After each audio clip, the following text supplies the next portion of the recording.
ને ગોળ કુંડાળું કરીને એ સવાર સુધી નહોતી. અમે 3:30 પછી આવી ત્યારે આવી જાય છે. અને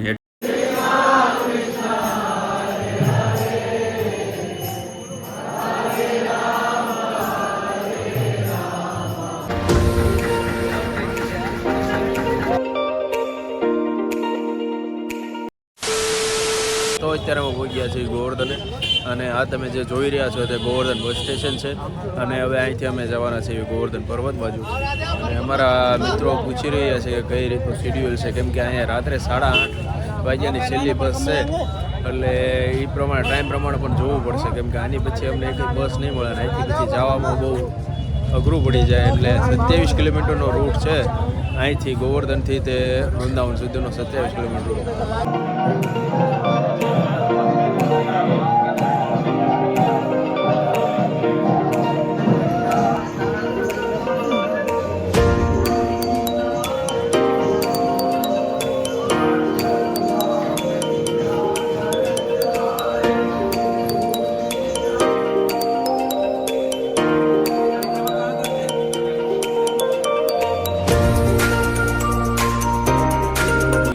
ગોવર્ધન પર્વત, આ તમે જે મારી પાછળ જોવો છો તે ગોવર્ધન પર્વત છે. અને મંદિરના પણ દર્શન થઈ ગયા છે. અહીંયા આગળ મંદિર છે. અને અત્યારે રાત્રિનો સમય છે, એટલે જોકે જવા નથી દેતા, મનાય છે ગોવર્ધન પર્વત ઉપર ચડવાની. આપણે મંદિરના સારા એવા દર્શન થઈ ગયા છે. ગોવર્ધન પર્વત ઉપર 2 પગથિયા ચડીને આપણે દર્શન પણ કરી લીધા છે.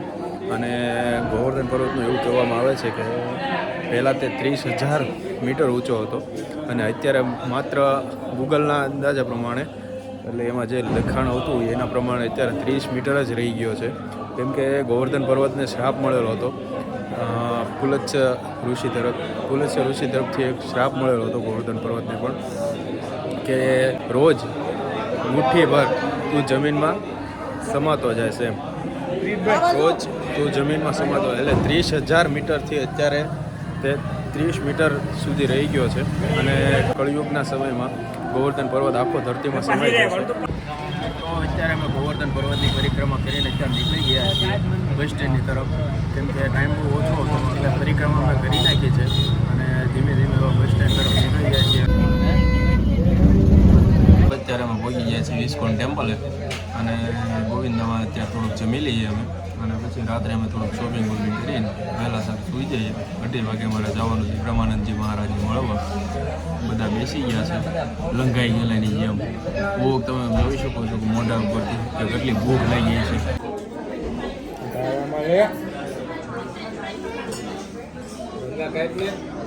કાયદા તો ખરા પછી શ્રી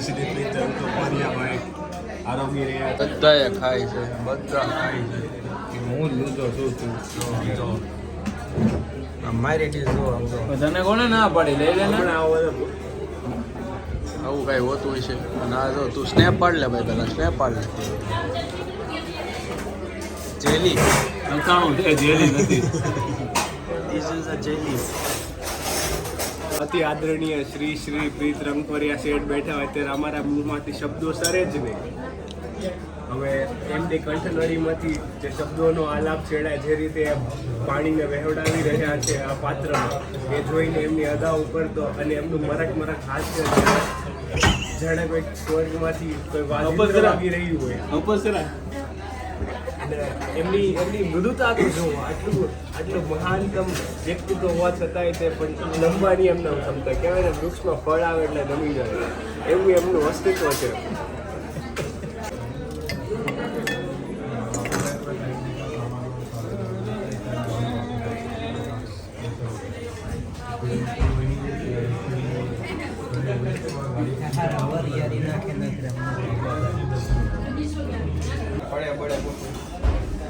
વિશ્વાસ જ નથી, વિશ્વાસ મને મારી ઉપર. તો હવે અત્યારે અમે મહારાજજીના દર્શન કરવા નીકળી પડ્યા છીએ, અને અમારી સિવાય કોઈ છે નહીં અત્યારે, કેમ કે અમે બહુ વહેલા આવી ગયા છીએ. અત્યારે 1 વાગ્યો છે, અને મહારાજજીનો ટાઈમ આવવાનો છે 2:30 વાગ્યાનો, અને 1.5 કલાક વહેલા છીએ, કેમ કે દર્શન સારી રીતે થઈ જાય અને લાઈનમાં આગળ ઊભા રહેવી, એ માટે અમે થોડાક વહેલા આવી ગયા છીએ. અને ટાઈટ તો ભાઈ કાળિયા ફાડી નાખી એવી ટાઈટ પડે છે. ભડકતી ભડકતી ટાઈટમાં અમે થોડીક ચાય પીવી. ચાયની ચુસ્કી સાથે થોડીક ટાઈટને અમે દૂર કરવાનો પ્રયત્ન કરવી. લે ભાઈ કરી દે.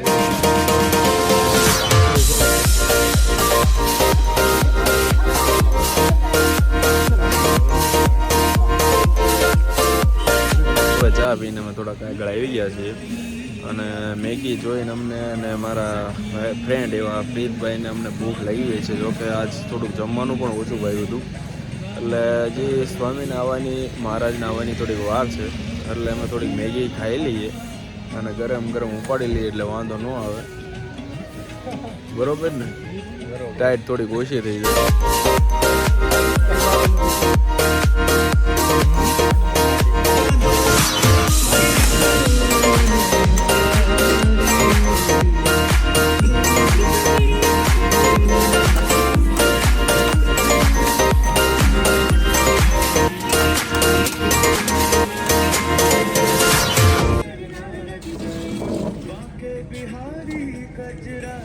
અરે વાહ, એક હાથ ખિસ્સામાં જ કાઢવાનો ને ટોપ ઉતારવાનો. લેવો ભાઈ તારી સ્ટાઇલ.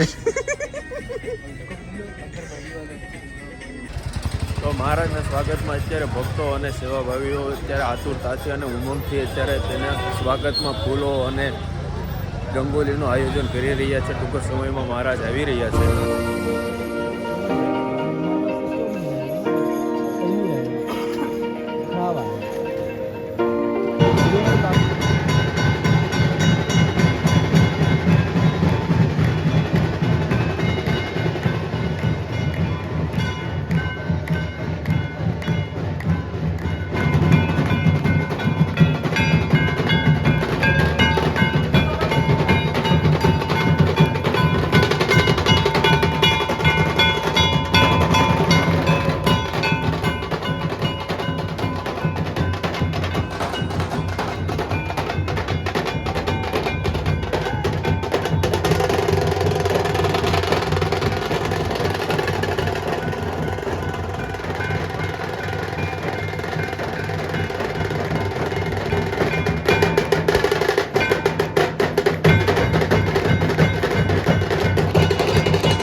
દર્શન કરી અત્યારે અમે આવી ગયા છીએ હોટલે.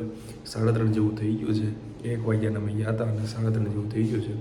હવે લેટ ના કરતાં થોડી વાર સૂઈ જઈએ કેમ કે હવે કાલનો દી છેલ્લો છે એટલે પછી કાલના દી જે કાંઈ ફરવાનું સ્થળ છે મથુરા એ બધું લઈને પછી અમારે કાલ સવારે આમ તો કાલ સાંજના જે 10:30ની ટ્રેન છે એમાં નીકળી જવાનું છે. તો સવારે 6 વાગે ચેકઆઉટ કરીને અમે જઈએ છીએ મથુરા. એનું પણ કારણ છે કે કારણ કે આ જે અમે હોટલ રોકાણ હતા એ ભૂત્યા હોટલ છે.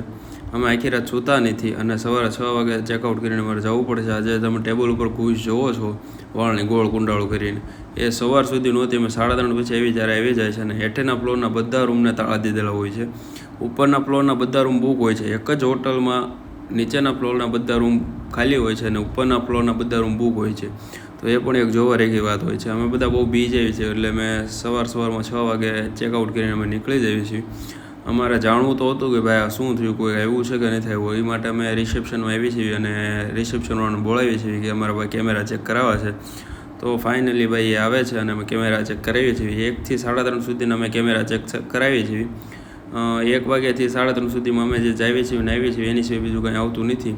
તો ભાઈ આ એ હોટલ છે એનેક્સ કરીને જ્યાં અમે રોકાણા. તો મહેરબાની કરીને તમે કોઈ રોકાતા નહીં. જે અમારે યાર થયું હોય તમારે યાર ન થાય. તો અમે આજનું સુવાનું રાખ્યું છે કેન્સલ અને અમે અત્યારે 4 વાગ્યાની 4:30ની જે ઇસ્કોન ટેમ્પલમાં આરતી થાય છે એ માટે અત્યારે જઈ રહ્યા છે. આજનું સુવાનું મેં કેન્સલ રાખ્યું છે. આરતી વારતી થઈ 6-7 વાગી જાય પછી નાહી ધોઈને આપણે ડાયરેક્ટ સીધું મથુરા માટે રવાના થઈ જવાનું છે.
નીકળી ગયા છીએ, સામાન વામાન બધો લઈ લીધો છે અને આવી ટાઈટ અને અત્યારે 6:30 છે.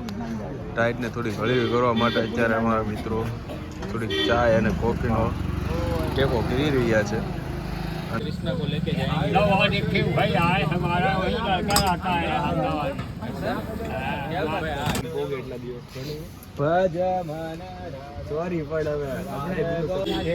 દૂધની ધબધબાટી બોલાય નહીં. રિક્ષા તો ભાઈ બળ કરીએ કેમ છે નહીં. હવે ગમે એમ કંઈ થમાડી દીધા છે અમને અને બહુ પુરાની રિક્ષા છે. હવે દાદાએ ભાઈ શીખ કરીએ. હવે બસ સ્ટેન્ડ અમને સહી સલામત લેવા એ દડાદડી કરીએ ભાઈ. અત્યારે બસ સ્ટેશનમાં પહોંચી ગયા છીએ ને અત્યારે અમારી બસ છે જે ખાલી છે અને અત્યારે લંઘાવથી ભરેલી છે. આ જુઓ તમે લંઘો, બસ અત્યારે ખાલી લંઘાવથી ભરેલી. એ બડા લંઘા, સૌથી મોટો લંઘો આ જો બસ મેં સ્વીકારી લીધું કે સૌથી મોટો લંઘો આ સૌથી મોટો લંઘો છે જે રેકોર્ડ કરી જે દ્રશ્ય કેમ ઊભો છે તમે જોઈ શકો છો કે મોટા લંઘા. રાધે તો અત્યારે 8:30 થઈ ગયા છે અને અમે ફાઇનલી મથુરામાં પહોંચી ગયા છીએ અને પહેલું જ સ્થળ અમે લઈ લીધું છે કૃષ્ણ જન્મભૂમિનું અને ત્યાં આગળ અમે પહોંચવા આવ્યા છીએ. તારા વર્ષમાં જ્યારે વાસુદેવજી અને દેવકી માને જ્યારે પૂરી રાખવામાં આવે છે ત્યારે એમનું 8મું સંતાન તરીકે પ્રભુ શ્રી કૃષ્ણનો જન્મ થયો હતો અને પછી ત્યારે જેલના દરવાજા આપોઆપ ખુલી ગયા હતા અને પછી યમુના પાર કરીને એમને બ્રજ લઈ જવામાં આવ્યા હતા નંદગાંવ.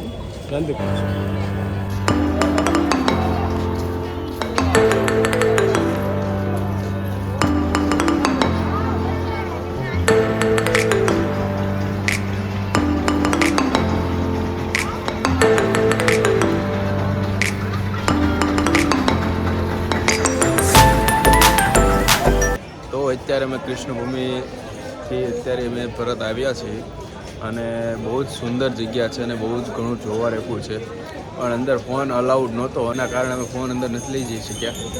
નકર તો તમને બતાવત બધું બહુ જ સુંદર અને બહુ જ સરસ એવું બધું છે ત્યાં જોવા રહેવું. અને કહેવાય છે કે અત્યારે જે સ્ટ્રક્ચર છે કારા હજી ઓરિજિનલનું ત્યાં તો ઔરંગઝેબે સ્ટ્રક્ચરને તોડીને મસ્જિદ બનાવી દીધી છે. અને બીજી વસ્તુ એ છે કે અત્યારે મતલબ એક પ્રતિકાત્મક મંદિર બનાવેલું છે, બાકી તો અત્યારે વર્ડિંગ ઇન ધ કોર્ટ્સ કે અત્યારે ફૂલ જજમેન્ટ આવશે એ રીતે. અત્યારે અમે તુલસીની માળાની ખરીદી કરી લીધી છે બધાના હાથમાં કોકે 5 લીધી, કોકે 10 લીધી, કોકે 8 લીધી. બધાએ ઘર માટે તુલસીની માળા લઈ લીધી છે પ્રસાદ રૂપે. તો અત્યારે અમે આવી ગયા છીએ બ્રજવાસી પેંડાવાળાને. ત્યાં છે મથુરાના ફેમસ પેંડાવાળા અને મીઠાઈવાળા છે. તો આ પ્રખ્યાત આપણે જે પેંડા લીધા છે તો ઉપર નામ છે બ્રિજવાસી અને તમે જોવો અમે પેંડાની જે કેટલી ખરીદી કરી છે. ટોટલ અમે 21 બોક્સ લીધા છે.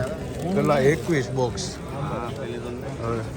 હવે આખા ગામમાં વેસે એટલા અમે પેંડા લીધા. 21 બોક્સ એટલે કેટલા પેંડા, 5 ની 4 જણા વચ્ચે જ કેટલી 21 બોક્સ પેંડાના લીધા છે. પછી અમે અમારી યોયો સવારી લઈને નીકળી પડ્યા છીએ.